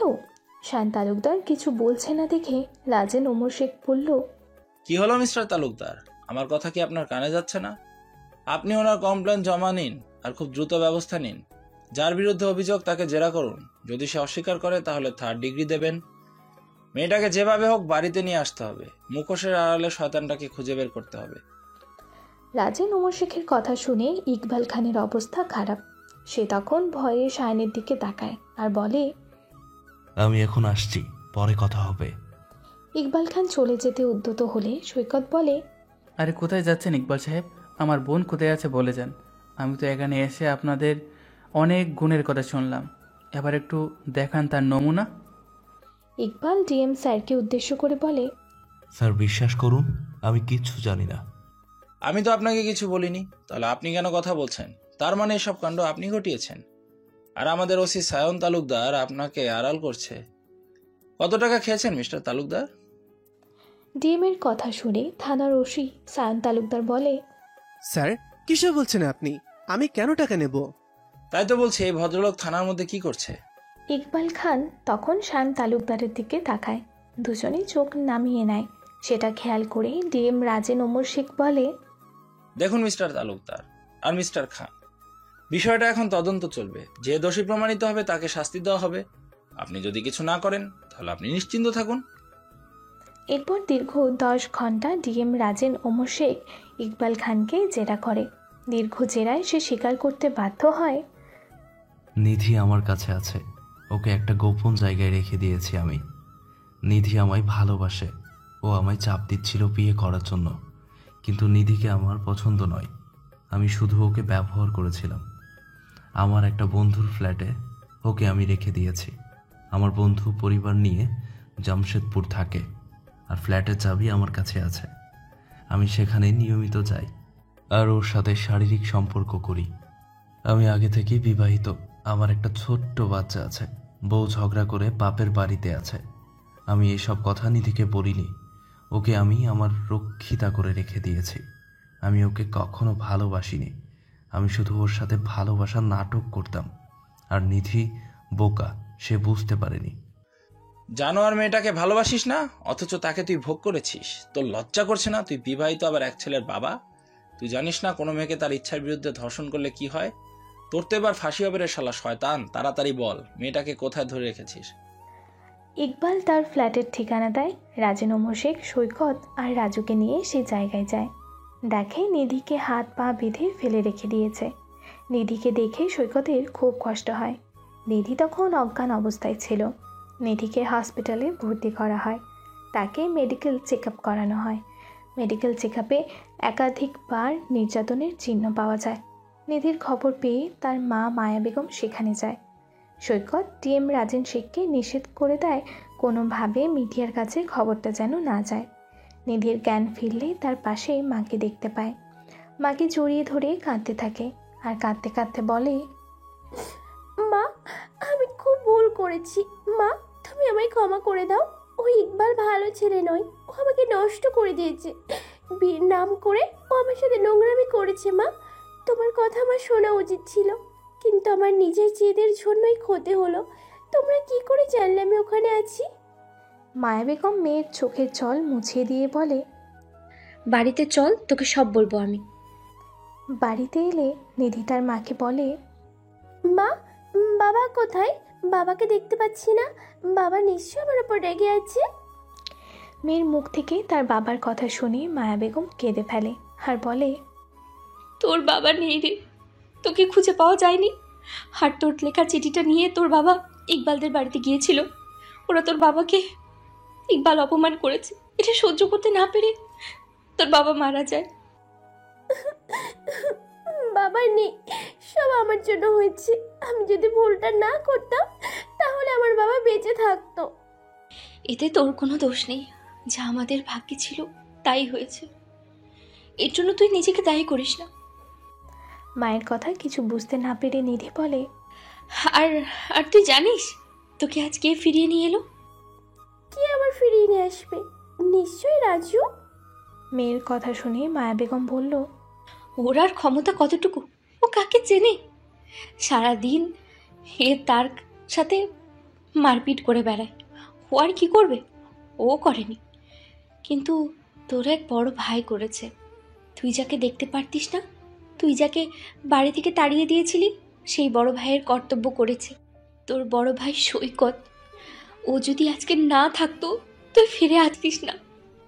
মায়ের মুখ থেকে সৈকতের কথা শুনে নিধি বলে, তুমি কি বলছো মা? ভাইয়া ফিরে এসেছে? হ্যাঁ রে, তোর ভাইয়া ফিরে এসেছে। তুই চলে যাওয়ার পর তোর বাবাও চলে যায়। আমি দিশেহারা হয়ে পড়ি, কি করব বুঝে উঠতে পারি না। তারপর তোর ফারুক চাচাকে ফোন করে, তোর ভাইয়ের নাম্বার নেই, তোর ভাইয়াকে ফোন করে এখানে আসতে বলি, তোর ভাইয়া তোকে ফিরিয়ে আনে। মায়া বেগম যখন নিধিকে এই কথাগুলো বলছিল তখন পাশ থেকে রাজু বলে, হ্যাঁ রে আপু, ভাইয়া তোকে ফিরিয়ে এনেছে। আমার কি মনে হয় জানিস, ভাইয়ের অনেক বড় লোকের সাথে হাত আছে। প্রথম দিন থানার ওসি আমাদের কথা শোনেনি, আমাদেরকে অপমান করে, কিন্তু উপর থেকে ডিএম সাহেব নিজে আসে। জানিস আপু, ডিএম স্যার ভাইয়াকে স্যার বলছিল। আমি কিছুই বুঝতে পারছি না। এদিকে ভাইয়া তো বলছে ওনাকে বেকার, কিছু করে না, এবার থেকে দোকানে বসবে। আমার মনে হয় ভাইয়া কিছু গোপন করছে। মা, ভাইয়া কোথায়? আমি ভাইয়ের সাথে দেখা করব। তোর ভাইয়া তার রুমে। আমায় নিয়ে চলো মা, আমি ভাইয়ের কাছে যাব। মায়া বেগম নিধিকে নিয়ে সৈকতের রুমে যায়। সৈকতকে জড়িয়ে ধরে নিধি কাঁদতে থাকে আর বলে, ভাইয়া তুই আমায় ক্ষমা করে দে। আমি তোর সাথে যেটা করেছি সেটা ঠিক কাজ হয়নি। মা বাবা আমাকে অনেক বারণ করেছিল, আমি ওদের কথা শুনিনি। তখন আমি ছোট ছিলাম, আর নানি তখন আমাদের বাড়িতে থাকতো। ও তখন আমাকে উল্টো পাল্টা কথা বলতো। আমি কি করব বুঝতে পারছিলাম না, তাই আমি এই কাজ করেছি। প্লিজ ভাইয়া, তুই চলে যাওয়ার পর আমি অনুভব করেছিলাম আমার কাজটা ঠিক হয়নি, কিন্তু তখন দেরি হয়ে গেছে। বাবা বিরক্ত ছিল আমার উপর, তাই আমি কাউকে কিচ্ছু বলতে পারছিলাম না। আস্তে আস্তে আমি পড়াশোনায় মন দিই। তারপর আমি একটা বেসরকারি কোম্পানিতে কাজ পাই। সেই কাজের সূত্রে ইকবালের সাথে আমার পরিচয়। আমি খুব ভুল করেছি রে ভাইয়া, আর ভুল করব না। এবার থেকে তুই যা বলবি তাই হবে। তুই আমাদের আগলে রাখবি, আমাদের এই দুই ভাই বোনকে তুই রক্ষা করবি। বাবা বারবার বলতো বড় ভাই হলো একটা বট বৃক্ষ, তার ছায়া থাকতে হয়, সে না থাকলে সবাই সুযোগ খুঁজবে। আমি সেদিন বাবার কথাটার মানে বুঝতে পারিনি, আজকে বুঝতে পারছি। ভাইয়া তুই কথা বল, কেন কিছু বলছিস না? তার মানে তুই আমার উপর খুব রেগে আছিস? প্লিজ ভাইয়া, রাগ করিস না, ক্ষমা করে দে। নিধির কথা শুনে সৈকত নিজেকে ধরে রাখতে পারে না, তার কষ্ট হয়। যতই হোক এটা তার নিজেরই ভাই বোন, এদের শরীরের রক্ত আর তার শরীরে যে রক্ত বইছে তা একই। তাই সে নিধিকে বুকের মধ্যে জড়িয়ে ধরে বলে, তোর উপর আমি কোনো রেখেছিলাম না, তাই তুই ক্ষমা চাচ্ছিস কেন? আমি তোর জন্য বাড়ি থেকে যাইনি, আমি আমার কেরিয়ার তৈরির জন্য গিয়েছি। আমি শহর থেকে যে সুযোগ সুবিধা পেয়েছি এখানে সেটা ছিল না, তাই আমি চলে গিয়েছিলাম। তুই আমায় ভুল বুঝিস না। তোরা ছাড়া আর আমার কি আছে বল? আমরা এবার থেকে 3 ভাই বোনেরা একসাথে থাকবো, কেউ আর আমাদের কিছু করতে পারবে না। আর ওই ইকবালকে ভয় পাবি না, ওদের কিছু করতে পারবে না। ভাইয়া, আমি ওকে শাস্তি দেব। ও আমার অনেক ক্ষতি করেছে, ও আমাকে নষ্ট করে দিয়েছে। ভাইয়া আমার আবেগ নিয়ে খেলেছে, আমি ওকে ছাড়বো না। আমি কোর্টে যাব, আর যাতে ওর শাস্তি হয় তা আমি দেখব। নিধি নিজে কোর্টে সাক্ষী দেয় আর ইকবালের 10 বছরের জেল হয়। এদিকে ছেলেকে এভাবে জেল খাটতে দেখায় তার বাবা মহসিন খান খুব ভেঙে পড়ে। এলাকার দাপুটে নেতা, সে শুনেছে সৈকত বাড়ি ফিরে এসেছে আর সেই তার বোনকে খুঁজে এনেছে, আর তার ছেলেকে সৈকতের জন্য জেল খাটতে হচ্ছে। তার খুব রাগ হয় সৈকতের উপর। সে খোঁজ লাগায় সৈকত কী করে, তার কী এমন ক্ষমতা, ডিএম পর্যন্ত তাকে স্যার বলছে, কিন্তু কিছু সঠিক তথ্য পাওয়া যায় না। অনেক উকিল লাগিয়ে ছেলের জামিনের ব্যবস্থার চেষ্টা করে। আজকে একটা বয়স্ক মহিলা সৈকতের সাথে দেখা করতে এসেছে। সৈকত তখন রুমে ঘুমোচ্ছিল। সেই মহিলা নাম নাজিরা বেগম। সে মায়া বেগমকে বলে, সৈকত বাড়িতে আছে? মহিলাটাকে মায়া বেগম কখনো দেখেনি, মনে হয় না তার এলাকার মহিলা। মহিলাটির কথায় মায়া বেগম বলে, বাড়িতে আছে সৈকত, সে তো ঘুমাচ্ছে। কাল অনেক রাতে বাড়ি ফিরেছে, তাই এখনো ওঠেনি। আপনি কোথা থেকে এসেছেন আর সৈকত সাথে কি দরকার? আমি খুব সমস্যার মধ্যে আছি, সৈকতের সাথে আমার দরকার। আমি বরঞ্চ এখানে একটু বসছি, আমাকে একটু ঠান্ডা পানি দাও, খুব তেষ্টা পেয়েছে, পান করব। হ্যাঁ মা, আপনি বসুন, আমি পানি দিচ্ছি। মায়া বেগম রুমে গিয়ে সৈকতকে ডাকে আর বলে, সৈকত বাবা, একজন মহিলা এসেছে, সে তোর সাথে দেখা করতে চায়। তার অনেক দূরে বাড়ি, সে বাইরে অপেক্ষা করছে। তুই কি ওর সাথে কথা বলবি, না আমি ওনাকে চলে যেতে বলবো? চাচির ডাকে ঘুম ভেঙে যায়। সে উঠে পড়ে আর চাচিকে বলে, না চাচি, ওনাকে বসতে বলো, আমি এক্ষুনি আসছি। কিছুক্ষণ পর সৈকত বাইরে বেরিয়ে আসে। সৈকতকে দেখে সেই মহিলা বলে, বাবা, আমি অনেক দূর থেকে আসছি, আমাকে আমাদের গ্রামের এক ভদ্রলোক তোমার কথা বলল। তুমি নাকি রাজনীতিবিদ মহসিন খানের ছেলে ইকবালকে জেলে ঢুকিয়েছ। ভদ্রমহিলার কথায় সৈকত কিছু বুঝতে পারে না। সে বলে, হ্যাঁ, জেলে ঢুকিয়েছি, কিন্তু আপনি কেন এই কথা জিজ্ঞাসা করছেন? সৈকতের কথা শুনে নাজিরা বেগম কান্নায় ভেঙে পড়ে। কাঁদতে কাঁদতে বলে, ও আমার অনেক ক্ষতি করেছে বাবা, তাই তো আমি তোমার সাহায্যের জন্য এলাম। আমি এক অভাগা নারী, আমার অনেক দিন আগে স্বামী মারা গেছে। এক ফুটফুটের নাতনি আছে, সে বিয়ের যোগ্য, তবুও আমি তার বিয়ে দিতে পারছি না। আমার ঘর নেই, আমি একটা দরমা ঘেরা ঘরে থাকি। ওই ইকবাল আমায় ঘর দেবে বলেছিল, আর বলেছিল, তুমি আমায় কিছু টাকা দাও, সরকার থেকে তোমাকে ঘরের ব্যবস্থা করে দেব। ও আমার থেকে 25,000 টাকা নিয়েছে। আজ 1.5 বছর হয়ে গেল, কিন্তু আমি এখনো ঘর পাইনি। ওই 25,000 টাকাটা আমার নাতনির টাকা, কন্যাশ্রী প্রকল্পে ওই টাকাটা পেয়েছিল। টাকাটা ওর বিয়ের জন্য রেখেছিলাম, কিন্তু যখন ইকবাল বলল যে আমাকে কিছু টাকা দিলে ও নাকি ঘরের ব্যবস্থা করে দিবে, আমি নাতনিকে কথাটা বলতে সে রাজি হয়ে গেল। তারপর আমি টাকাটা ইকবালকে দেই, কিন্তু আমার ঘর এখনো আসেনি। আমি খুব কষ্টের মধ্যে আছি। তুমি একবার আমার বাড়িতে যাবে আর দেখে আসবে? তুমি চেষ্টা করে দাও না, যদি আমি ঘরটা পাই। আমাকে ইকবাল বলেছিল বিডিও অফিস থেকে লোক দেখতে আসবে, কিন্তু ব্লক থেকে এখনো কোনো লোক আসেনি। আর আমার নাতনি খুব মিষ্টি মেয়ে, ওই রকম পরিবেশে ওর খুব কষ্ট হয়। কিন্তু কি করব, তুমি তো জানো এখনকার ছেলেরা কত খারাপ। আমি খুব কষ্ট করে নাতনিকে নিয়ে থাকি। রাতের বেলা আমাদের গ্রামের বেলা বলে একটা মেয়ে আছে, আমার নাতনির বান্ধবীর ওদের বাড়িতে থাকে, আর দিনের বেলা সে আমার বাড়িতে থাকে। আমার নাতনি বেলার ভাইপো ভাইজিকে পড়ায়, ওরা ওকে ভালোবাসে, কিন্তু তবুও তো পরের বাড়ি বাবা। নিজের বাড়িতে যেভাবে থাকতে পারে, পরের বাড়িতে গিয়ে কিভাবে থাকা সম্ভব? নাজিরা বেগমের কথাগুলো এতক্ষণ সৈকত মন দিয়ে শুনল। তারপর বলল, আন্টি, আপনাকে কিছু চিন্তা করতে হবে না। আমি কালকে যাব আপনাদের বাড়ি, আর আপনার কাছে কি কাগজপত্র আছে আমাকে দেবেন। আপনার ঘর পেতে অসুবিধা হবে না। এগুলো সরকারি প্রকল্প, যদি কেউ যোগ্য হয় সরকার তাকে দেয়। এখানে দালাল লাগে না। আপনি কেন দিতে গেছেন ওকে 25,000 টাকা? ওই টাকাটা হয়তো আমি ফিরে দিতে পারবো না, তবে 1 মাসের মধ্যে আপনাকে আমি ঘর পাইয়ে দেবো ইনশাল্লাহ। সৈকতের কথা শুনে নাজরা বেগম উঠে পড়ে, সৈকতের হাত দুটো ধরে স্নেহের চুম্বন দেয় আর বলে, ঠিক আছে বাবা, আমার নাতনির এটা ফোন নাম্বার, আর আমার নাম নাজিরা বেগম। তুমি কখন যাবে আমাকে বলবে, আমি লোকের বাড়ি রান্না করি, সব সময় বাড়িতে থাকি না। সৈকত নাজিরা বেগমের কাছ থেকে ফোন নাম্বারটা নেয়। সেদিন ব্যস্ত থাকায় ফোন করে না। তারপরের দিন রাতের দিকে সৈকত নাজিরা বেগমের কথা মনে পড়ে। সে ফোন করে আর বলে, হ্যালো, আমি কি নাজিরা বেগমের সাথে কথা বলছি? সরি, আমি নাজিরা বেগমের নাতনি। ফোনটা আমার, আমি এখন বাড়িতে নেই, কাল সকালে নানিকে গিয়ে দিব। কথাটা খুব মিষ্টি লাগে আর খুব চেনা চেনা লাগে সৈকতের, কিন্তু সে মনে করতে পারে না। একটু হালকা হেসে সৈকত বলে, কালকে বিকাল 5টায় আমি ওনাদের বাড়ি যাব, উনি যেন বাড়িতে থাকেন একটু বলে দেবেন। ভাইয়া কালকে কোথায় যাবি তুই? আমার ভাবিকে আনতে? কিসব উল্টাপাল্টা কথা বলছিস? ভাবি হলো কোথা থেকে?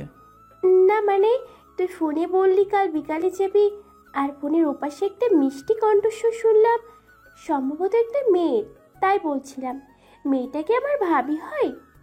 আগে তোর ব্যবস্থা করি তারপর আমার। সৈকতের কথা শুনে নিধির মনটা খুব খারাপ হয়ে যায়। সে বলে, আমাকে কে বিয়ে করবে ভাইয়া? এত কিছু ঘটে যাওয়ার পর কোনো ভালো ছেলে কি এগিয়ে আসবে আমার মতো খারাপ মেয়েকে বিয়ে করার জন্য? নিধির কথা শুনে সৈকত বলে, কে বলেছে তুই খারাপ? আমার বোন হলো ফুলের মতো পবিত্র, তার কোনো জায়গায় কলঙ্ক লাগতে পারে না। আর সামান্য ইকবাল, ও তোকে কি কলঙ্কিত করবে? তোরই বড় ভাইয়া যতক্ষণ আছে তুই জানবি একটা পাহাড়ের আড়ালে আছিস, তোর কেউ কিছু করতে পারবে না। সৈকতের কথা শুনে নিধির কান্না পেয়ে যায়। সে কাঁদতে কাঁদতে তার ভাইয়াকে জড়িয়ে ধরে আর বলে, এই কথাটা অনেকদিন আগেই ভাইয়া বাবা বলেছিল, শুধু আমি চিনতে পারিনি, তাই তো? নিধিকে কথাটা সম্পূর্ণ করতে দিল না, তার আগে সৈকত বলল, বাজে কথা বলা বন্ধ কর, বারবার এ কথাগুলো রিপিট করবি না, আমার শুনতে ভালো লাগে না। যা হয়ে গেছে সেটা অতীত, অতীত কীভাবে শুধু শুধু কেন কষ্ট পাবি? জীবন অনেকটা বাকি আছে, অনেক রাস্তা তোকে হাঁটতে হবে, আমি সব ব্যবস্থা করে দেবো, তোকে চিন্তা করতে হবে না। ওদের দুই ভাই বোনের কথার মাঝে রাজু বলল, জানি আপু, আমার মনে হচ্ছে ভাইয়া কিছু একটা করে। আমি দেখতে পাচ্ছি সবাই ভাইয়াকে স্যার স্যার বলছে, আমি তো ভাইয়ের সাথে সব জায়গায় যাচ্ছি, কিন্তু ভাইয়া বলছে ওনাকে কিচ্ছু করে না, বাবার দোকানটা দেখাশোনা করছে, তাতেই লোক আমাকে সম্মান দিচ্ছে। আমার মনে হয় ভাইয়া মিথ্যে কথা বলছে। রাজুর কথা শুনে সৈকত হাসে আর বলে, না রে রাজু, আমি কোনো সেলিব্রিটি নয়, আমি একজন সাধারণ খেটে খাওয়া মানুষ। মানুষের পছন্দ হচ্ছে আমার কার্যক্রম, তাই হয়তো তারা আমাকে সম্মান দিচ্ছে, তার বাইরে আর কিছু নয়। তবে তোকে আমি বলতে দেব, তুই আর আজেবাজে ছেলেদের সাথে মিশবি না, তোকে আমি আবার স্কুলে ভর্তি করিয়ে দেব। তুই তো মাঝখানে পড়াশোনা ছেড়ে দিয়েছিলিস, তুই এখন অনেক দূর পর্যন্ত পড়াশোনা করবি। সৈকতের কথা শুনে রাজু বলে, ভাইয়া আমার পড়াশোনা হবে না, আমি কিছু কাজ করব। তখন পাশ থেকে মায়া বেগম বলে, তুই ভালো করে পড়াশোনা শিখিসনি, কি কাজ করবি? আমি আমাদের দোকানের পাশে একটা জেরক্সের দোকান করব, এখন অনেক লোক তো জেরক্স করে, আমি জেরক্স করা শিখে নেব। আর ভাইয়াকে বলবো একটা মেশিন কিনে দিতে, আমাদের দোকানে পাশের ঘরটা তো পড়েই আছে। দেখ, তোকে দোকান করে দেব, কিন্তু দোকানে যেন কেউ আড্ডা না দেয়, এতে ব্যবসার প্রভাব পড়ে। তুই পরে বন্ধুদের নিয়ে আড্ডা দিস, কিন্তু দোকানে কিছু করা যাবে না। ভাইয়া তুই ওকে দোকান খুলে দিস না, শুধু টাকাটা জলে যাবে, ও কিচ্ছু করতে পারবে না। দেখবি 2 দিনেই দোকান তুলে দিয়ে ওটা আড্ডাঘর হয়ে গেছে। আমি তো ওখানেই থাকবো, আমি লক্ষ্য দেবো রাজু কী করছে, তারপর ব্যবস্থা নেব। আজকে সৈকত নাজিরা বেগমের সাথে দেখা করতে এসেছে। এক ব্যক্তিকে বলতে সে বাড়ি দেখিয়ে দেয়। সৈকত দেখে বাড়ি বলতে চারিদিকে দরমা দিয়ে ঘেরা আর ওপরে খোলার ছাউনি, একটা ঘর। বাইরে থেকে সৈকত ডাকে, নাজির আন্টি আছেন? সৈকতের গলা পেয়ে নাজিরা বেগম বাইরে বেরিয়ে আসে আর সৈকতকে দেখে বলে, তুমি এসেছো? আমার নাতনি বলছিল তুমি নাকি কালকে ফোন করেছিলে, আজকে আসবে বলেছো, সেজন্য আমি আজকে কোথাও যাইনি, বিকাল থেকেই ঘরে আছি। তুমি এসো বাবা, ভিতরে এসো। সৈকত নাজিরা বেগমের সাথে ঘরের ভেতরে ঢোকে। দেখে ঘরটা খুব ছোট। ঘরের ভেতরে একটা তক্তপোষ আছে আর একটা কাঠের টেবিল আছে, আর ছড়িয়ে ছিটিয়ে কিছু জিনিসপত্র আছে। আর তার পাশে একটা ছোট ঘর আছে যেখানে রান্নার জিনিসপত্র আছে। ঘরের চারিদিকেই দরমা আর কিছুটা মাটি দিয়ে গাঁথা, আর ওপরে খোলা দিয়ে ছাওয়া। নাজিরা বেগম সৈকতকে একটা চেয়ারে বসতে দেয়। সৈকত কিছুক্ষণ অপেক্ষা করার পর নাজিরা বেগমের সাথে এক মেয়ে ঘরে ঢোকে। মেয়েটাকে দেখে সৈকতের মাথা ঘুরে যায়। সে মেয়েটাকে চিনতে পারে, এত সুন্দর হয়ে গেছে মেয়েটা, তার চোখের পলকই পড়ে না। সে কিছুক্ষণ মেয়েটার দিকে তাকিয়ে থাকে, মেয়েটা তার মুখের দিকে তাকিয়ে থাকে। সেটা লক্ষ্য করে নাজিরা বেগম বলে, স্যার এটা আমার নাতনি, এর নাম ঝুমুর। সৈকত ঝুমুরকে জিজ্ঞাসা করে, আসসালামু আলাইকুম, কেমন আছো ঝুমুর? ওয়ালাইকুম আসসালাম। আলহামদুলিল্লাহ। কথাটা বলেই ঝুমুর ছোট্ট রুমটার ভেতরে ঢুকে যায়। আসলে ঝুমুর সৈকত আসবে বলে দোকানে মিষ্টি কিনতে গিয়েছিল। তারপর মিষ্টিগুলো প্লেটে সাজিয়ে সৈকতের দিকে এগিয়ে দেয়। সৈকত মিষ্টিগুলোর দিকে তাকিয়ে বলে, ঝুমুর, আমি তো মিষ্টি খাই না, আর তুমি কোনো মিষ্টি আনতে গেছো? সৈকতের কথা শুনে ঝুমুর বলল, বাড়িতে কেউ এলে তাকে আপ্যায়ন করতে হয়, যাকে বলে অতিথি আপ্যায়ন। অনেক অনেক কিছু দিয়ে করে। আমরা তো গরিব মানুষ, বেশি কিছু আয়োজন করতে পারলাম না, তাই এইটুকু আপনি গ্রহণ করুন। আপনি আমাদের বাড়িতে এসেছেন আর আমরা কিছু দিব না, তা কী করে হয়? গরিব হলো আমাদেরও কিন্তু একটা মন আছে, আর এগুলো তো আমাদের পরম্পরা, বলুন। ঝুমুরের কথা শুনে সৈকত হাসলো, তারপর বলল, কালকে তোমার নানি গিয়েছিল আমার কাছে। ইকবাল নাকি তোমার নানিকে গড় দেবে বলেছে, আর সেই কারণে 25,000 টাকা নিয়েছে। এটা তো ইকবাল ঠিক কাজ করেনি। তবে যাই হোক, তোমার গড় দেওয়ার ভালো নয়। আমি দেখতে পাচ্ছি তোমার নানি অবশ্যই পাবে। তবে যা যা ডকুমেন্ট আছে সব তোমাদের কাছে আছে তো? যদি তাকে আমাকে সেগুলো জেরক্স করে দাও, আমি ব্যবস্থা করে দেব। স্যার, এই জন্য আপনি কত টাকা দিবেন? ঝুমুরের কথা শুনে সৈকত চমকে যায়। সে বলে, টাকা কেন লাগবে ঝুমুর? এটা তো সরকারি প্রকল্প। যারা গরিব পিছিয়ে পড়া মানুষ, যাদের টাকার গড় নেই, সরকার তাদের টাকা দেয়, তারা গড় করে নেয়। কিন্তু এখানে কেন তোমাকে টাকা দিতে হবে? আমার মাথা মোটা, আমি তো অত বুঝি না। সবাই বলেছিল যে কিছু টাকা দিতে হয়। ইকবাল তো 25,000 নিয়েছে। এর আগে একজন বলেছিল সে নাকি 15,000 দেবে। আরেকজন বলেছিল আমার নানিকে তার সাথে নাকি আমার বিয়ে দিতে হবে। সবাই কিছু না কিছু বলে, তাই আর কি বলছিলাম, আপনার কি ডিমান্ড আছে? ঝুমুরের কথা শুনে পাশে থেকে নানি বলে, সবাই সমান নয়। তুই কেন এভাবে কথা বলছিস ওর সাথে? আমাকে ও পাড়ার পিলু বলেছিল ওর সাথে দেখা করতে। আমি অনেক কষ্টে খুঁজে ওদের বাড়ি গিয়েছিলাম, আর তুই উল্টোপাল্টা কথা বলছিস। বাবা, তুমি কিছু মনে করবে না। আমার নাতনিটা জীবনে অনেক আঘাত পেয়েছে, এত মানুষ ওকে ঠকিয়েছে, তাই তো এত খারাপ লোকের মাঝে ভালো লোককে এসে চিনতে পারছে না। পুলু মামা যেমন আর তুমিও তেমন। এখন কেউ কারো উপকার করে বলো বিনা স্বার্থে? আজকাল এমন লোক আছে নাকি কোনো কিছু না নিয়ে এমনি এমনি তোমার উপকার করতে চলে এলো? কালকে ফোন করেছিল, আমি ভেবেছিলাম সিরাজ মামা হয়তো তোমার সাথে দেখা করতে চাইছে, কিন্তু আমি বুঝতে পারিনি তুমি ঘরের জন্য ওনার কাছে গিয়েছিলে। আমি এখন আসছি। ঝুমুর, তুমি তাহলে সিরাজ মামা মনে করে মিষ্টি আনতে গিয়েছিলে, আমার জন্য নয়? আপনি নানির সাথে কথা বলুন, আমার পড়াতে যাওয়ার আছে, আমি এখন যাব। না, তুমি কোথাও যাবে না। তোমাকে আমি কিছু প্রশ্ন করব, তুমি এখানে চুপ করে বসবে। 1 ঘন্টা পর পড়তে যাবে, ঠিক আছে? আমার যতক্ষণ কথা না শেষ হয় তুমি কিন্তু এখান থেকে 1 পাও নড়বে না। তুমি বসো এখানে। সৈকত কথা শুনে ঝুমুর রেগে যায় আর বলে, মামার বাড়ির আবদার নাকি? আপনি বললেন আমি আপনার কথা শুনবো কেন? আপনি কে হন আমার? আমি কেউই পরে বলবো। তুমি আমার কথা শুনে 1 পাও এখান থেকে যাবে না। তুমি বসো এখানে। সৈকতের ঝাঁঝালো কথায় ঝুমুর সেখানে বসে। ঝুমুর, এই জায়গাটা কি তোমার নানুর নামে? আমি যতটা জানি আমার নানুর কিচ্ছু ছিল না। আমার নানু একজনের বাড়িতে কাজ করত, আর এই 2 শতক জায়গায় সেই ব্যক্তি নানুর নামে দান করেছিল। তারপর থেকে নানুর নামই আছে। তোমার নানুর নামে যে কাগজপত্র আছে এগুলো 1 কপি করে জেরক্স করো। আর তোমার নানির আধার কার্ড, ফাস্টফুডের ফটো, ব্যাংক অ্যাকাউন্ট নম্বর, এগুলো সব আমাকে দাও। আমি কালকে বিডিও অফিসে যাব। ঠিক সকাল 11টার সময় তুমি তোমার নানিকে নিয়ে বিডিও অফিসে চলে যাবে। কোনো ভয় পাবে না, আমি থাকবো ওখানে, কেমন? সৈকতের কথায় ঝুমুর হ্যাঁ না কিছুই বলে না, চুপচাপ নানির পাশে দাঁড়িয়ে থাকে। সৈকত মনে মনে বলে, ঝুমুর, তোমাকে আমি আজও বলতে পারিনি, সে মিষ্টি কিশোরীর প্রেমে আমি তো অনেক দিন আগেই পড়ে গেছি। তুমি এখন আরও মিষ্টি হয়ে গেছো, আর তো তোমাকে ছাড়া যাবে না। সব শুনবো আমি তোমার মুখ থেকে, খুব তাড়াতাড়ি তোমাকে আপন করে নেব। সৈকত যখন মনে মনে এই কথাগুলো ভাবছে, তখন তার নানি নাজিরা বেগম বলে, কত লোক আমাদের প্রতিশ্রুতি দিল, কিছু করে দিল না। ভোট এলে নেতাদের প্রতিশ্রুতি আরো বেড়ে যায়, তাই তো মানুষের উপর থেকে বিশ্বাস হারিয়ে গেছে। ঝুমুর বারণ করেছিল আপনার কাছে যেতে, তবু আমি গিয়েছিলাম আশা নিয়ে। জানি না এবার কি হবে। স্যার জানেন তো, খুব কষ্ট হয় এই ঘরটায় থাকতে। বৃষ্টির সময় জল পড়ে সারা রুমে। তারপর মেয়েটা বড় হয়েছে, ওকে এই পরিবেশে রাখা ঠিক নয়।